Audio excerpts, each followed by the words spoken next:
Welcome to Sumathi சமையலறை. இன்னைக்கு என்னோட சமையலில் நீங்கள் பார்க்க போகிறது ஹோட்டல் ஸ்டைல் சைவ குருமா தான் செஞ்சு காட்ட போகிறேன். பரோட்டா குருமா தான் இது. எப்படி செய்கிறதுங்கிறத பார்க்கலாம். அதுக்கு முதல்ல தேங்காய் பேஸ்ட் ஒன்று ரெடி பண்ணணும். ஒரு தேங்காயில் பாதி முடி தேங்காய் எடுத்து வச்சுருக்கிறேன். சின்ன சின்ன பல்லாக கட் பண்ணி வச்சுருக்கேன். ஒரு அன்னாசி பூ எடுத்துருக்கிறேன். ஒரு மராட்டி முக்கு, அரை ஸ்பூன் சோம்பு எடுத்துருக்கிறேன். அரை ஸ்பூன் கசகசா, 4-5 முந்திரி பருப்பு எடுத்து வச்சிருக்கிறேன். இதை பேஸ்ட்டாக அரைச்சிட்டு வந்துடலாம். அரைச்சிட்டு வந்துட்டு குருமா எப்படி செய்கிறதுங்கிறத காட்டுறேன்னா. தேங்காய் பேஸ்ட் அரைச்சிட்டு வந்துட்டேன் பாருங்க. ரொம்ப நைஸாக அரைக்க வேண்டாம், கொஞ்சம் திப்பியாக அரைச்சிருக்கேன்னா. இப்போ அடுப்பத்தை வச்சு அயன் கடாய் வச்சுருக்கேன். அயன் கடாயில் செய்யுங்க, நல்லாயிருக்கும். ஆயில் கொஞ்சம் தாராளமாகவே விடுங்க. ஆயில் நல்லா காஞ்சிருச்சு. 2 பட்டை, 2 லவங்கம், 2 ஏலக்காய் தாளிச்சுக்கலாம். கொஞ்சமாக கருவேப்பிலை, ஒரே ஒரு பச்சை மிளகாய் கட் பண்ணி சேர்த்துக்கோங்க. ஒரு பெரிய வெங்காயம்,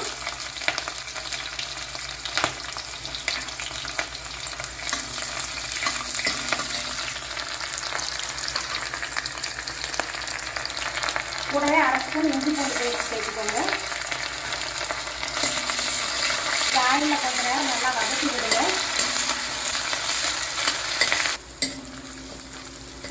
ஓரளவுக்கு ஆனியன் வதங்கி வந்தால் போதும். இப்போ மசாலா பொடியெல்லாம் சேர்த்துக்கலாம்.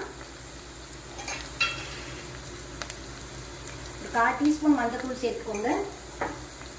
காரத்துக்கு தனி மிளகாத்தூள், தனியாத்தூள் கொஞ்சம், கரம் மசாலா அரை ஸ்பூன் மட்டும் எடுத்துருக்கேன்னா, அதிகமாக சேர்க்க வேண்டாம்.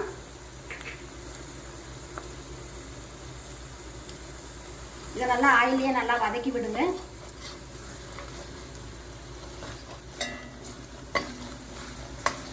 ரொம்ப நேரம் வதக்க வேண்டாம், மசாலெல்லாம் கருகிடும்.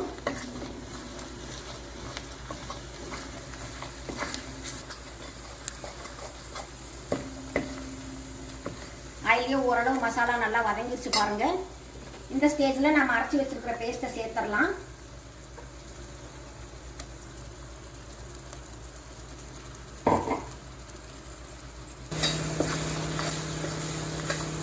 மசாலா கொஞ்ச நேரம் எண்ணெயிலேயே வதங்கட்டும். சும்மா 1 நிமிஷம் வதக்கி விடுங்க போதும்.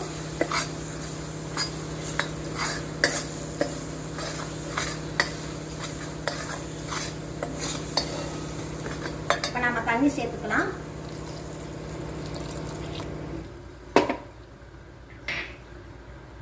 தண்ணி நல்லா 1 லிட்டர் தண்ணி அளவுக்கு சேர்த்துங்க.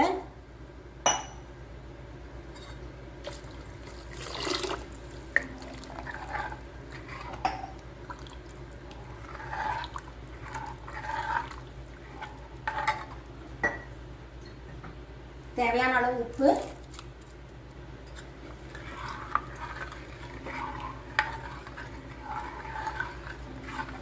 குருமா நல்லா கொதிச்சு வரட்டும், அப்புறமா பார்க்கலாம்.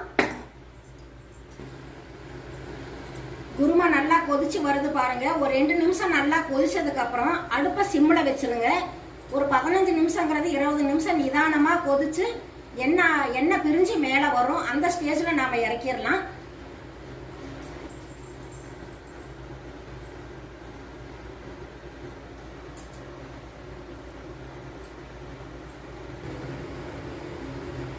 பாருங்க, ஒரு 15-20 நிமிஷம் நல்லா குருமா கொதிச்சிருச்சு பாருங்க. ஆயிலும் நல்லா பிரிஞ்சு வந்துருச்சு, கலருமே நல்லா சேஞ்ச் ஆயிருக்கு. இப்போ ஃபைனலா நான் சிக்கன் மசாலா எடுத்து வச்சிருக்கிறேன். 1 ஸ்பூன் சிக்கன் மசாலா சேர்த்துக்கலாம். நீங்க மட்டன் மசாலா, சிக்கன் மசாலா, கறி மசாலா, இந்த 3ல எது இருந்தாலுமே 1 ஸ்பூன் சேர்த்துக்கோங்க. ஃபைனலா நல்லா இருக்கும்.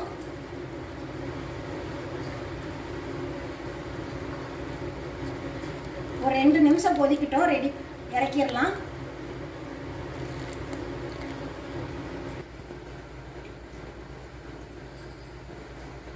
இப்போ பாருங்க, சிக்கன் மசாலா சேர்த்து 2 நிமிஷம் நல்லா கொதிச்சிருச்சு. குருமாவும் சூப்பராக ரெடி ஆயிடுச்சு பாருங்க.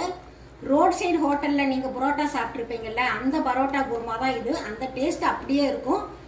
இதே மெத்தடில் நீங்களும் செஞ்சு சாப்பிட்டு பாருங்க. இப்போ அடுப்பு ஆஃப் பண்ணிடலாம். வேற ஒரு பவுலுக்கு இதை மாற்றிடலாம்.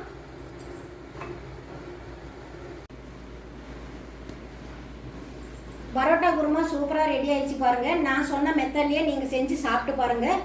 பரோட்டா கடையில் சாப்பிட்ட டேஸ்ட் அப்படியே வரும். நீங்களும் ஒரு தடவை ட்ரை பண்ணி பாருங்கள். மறுபடியும் உங்களை நான் அடுத்த வீடியோவில் சந்திக்கிறேன். தேங்க்யூ.